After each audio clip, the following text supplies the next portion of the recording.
Hello students, welcome in my biology class. In this video, we learn about malaria and life cycle of Plasmodium.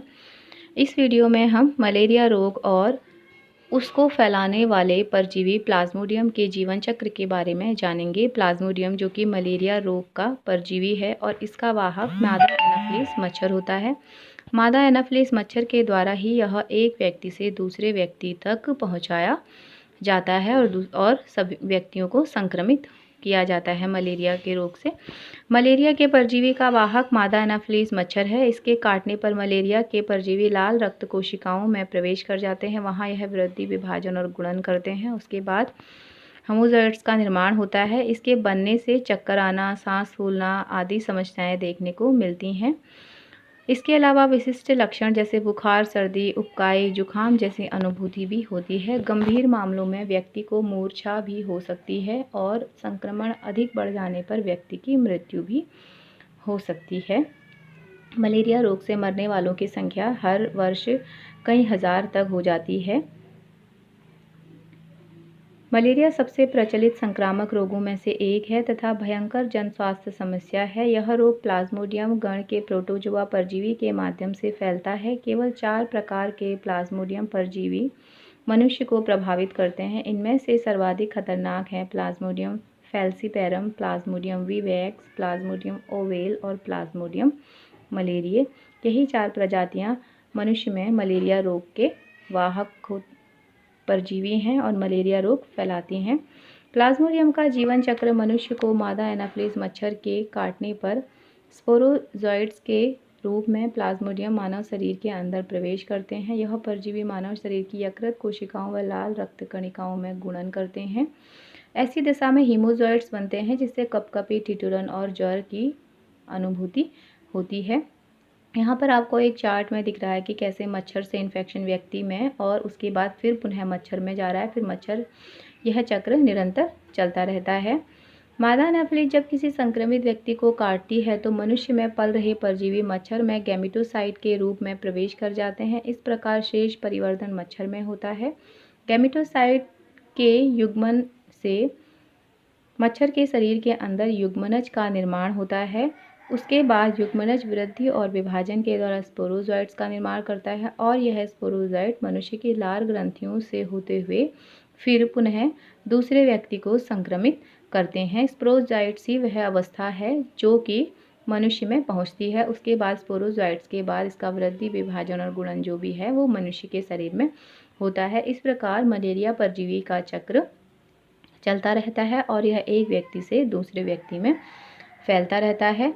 Malaria परजीवी के मनुष्य को infected करने की और इसके जीवन चक्र में क्या क्या घटनाएं होती हैं उनको हम वीडियो के माध्यम से देख लेते हैं। यहाँ पर एक मच्छर जो है मादा एनाफिलिस मच्छर, वो व्यक्ति को काट रहा है, स्वस्थ व्यक्ति को यह काट रहा है और इसके लार में उपस्थित स्पोरोजोइट्स जो हैं वह इसके लार ग्रंथियों से होते हुए व्यक्ति के अंदर प्रवेश कर रहे हैं।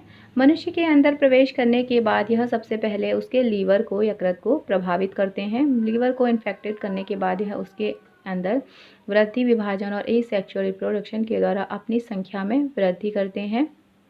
अब यह मीरोजोइट्स कहलाते हैं। यह मीरोजोइट्स अब रक्त कोशिकाओं में जाते हैं। लाल रक्त कोशिकाओं में यह जाने के बाद वहाँ पर भी यह वृद्धि और विभाजन से अपनी संख्या में वृद्धि करते हैं और साइज में भी बड़े हो जाते हैं। लाल रक्त कोशिकाओं के अंदर यह फिर से एसेक्सुअल रिप्रोडक्शन करते हैं और अपनी संख्या को बढ़ाते हैं। इस प्रकार बहुत सारे मीरोजोइट्स लाल रक्त कोशिका के अंदर बन जाते हैं। इनके बनने से व्यक्ति को कमजोरी का अनुभव होता है, थकान क्या महसूस होती है। उसके बाद जब यह बहुत सारी संख्या में कोशिका के अंदर बन जाते हैं, यह कोशिका को तोड़कर वहाँ से बाहर निकल जाते हैं।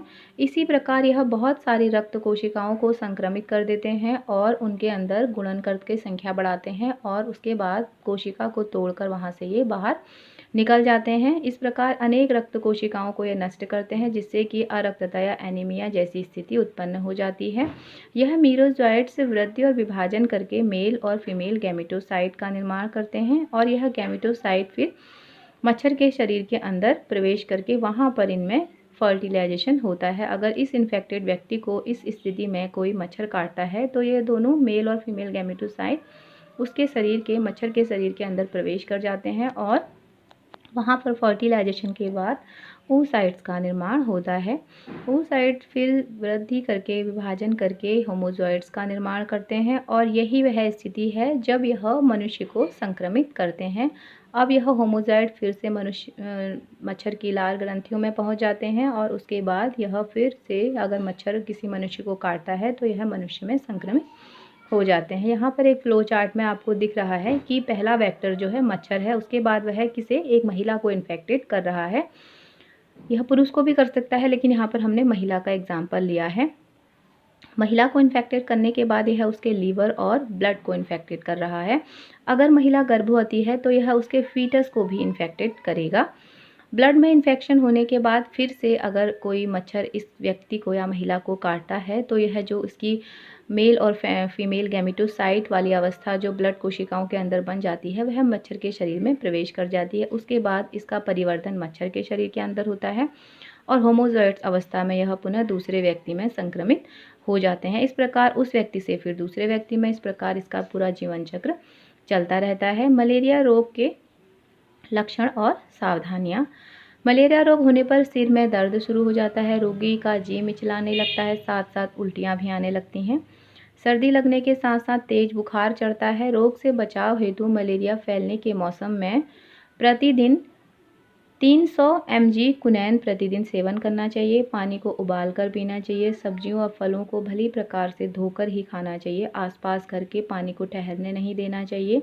उसके निकास की अच्छी व्यवस्था होनी चाहिए। मच्छरों को नष्ट करने के लिए DDT, कैमेक्सिन और मिट्टी के तेल का छिड़काव करते रहना चाहिए। मलेरिया उपचार के लिए एंटीमनी यौगिक औषधि बहुत लाभदायी होती है।